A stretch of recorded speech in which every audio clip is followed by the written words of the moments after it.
శ్రీమాత్రే నమః. శ్రీ అంటే లక్ష్మి, సరస్వతి, జ్ఞానము, భూమి, కీర్తి, వెలుగు, ఇదంతా శ్రీనే. ఈ అన్నింటికీ సృష్టికర్త అమ్మవారు కాబట్టి ఆమె శ్రీమాత అయినది. సృష్టి యొక్క మూలాధారం ఏంటి అంటే అమ్మవారు. ఈ సృష్టి యొక్క మూల పదార్థమే అమ్మ నుంచి సకల సృష్టి జరిగినది. సమస్త జీవరాశులు, కొండలు, కోనలు, ఇంకా సముద్రాలు, గ్రహాలు, ఇవన్నీ ఎక్కడి నుంచి వచ్చాయి? అమ్మవారు సృష్టిస్తేనే ఇవన్నీ వచ్చాయి. కాబట్టి అమ్మవారు శ్రీమాత అయినది. అమ్మలగన్న అమ్మ, ముగ్గురమ్మల మూలపుటమ్మ అమ్మవారే.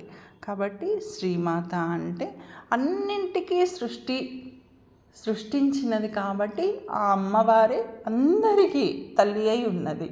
మానవులకే కాదు, రాక్షసులకే కాదు, దేవతలకే కాదు, సకల సృష్టికి అమ్మవారు తల్లి అయి ఉన్నారు. మనకు ఏ చిన్న బాధ కలిగినా అమ్మ అని అంటాం.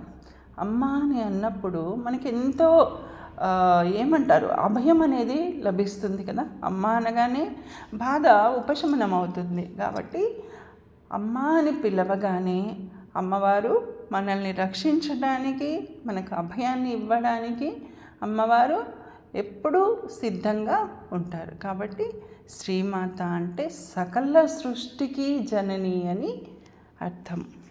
శ్రీమాత్రే నమః.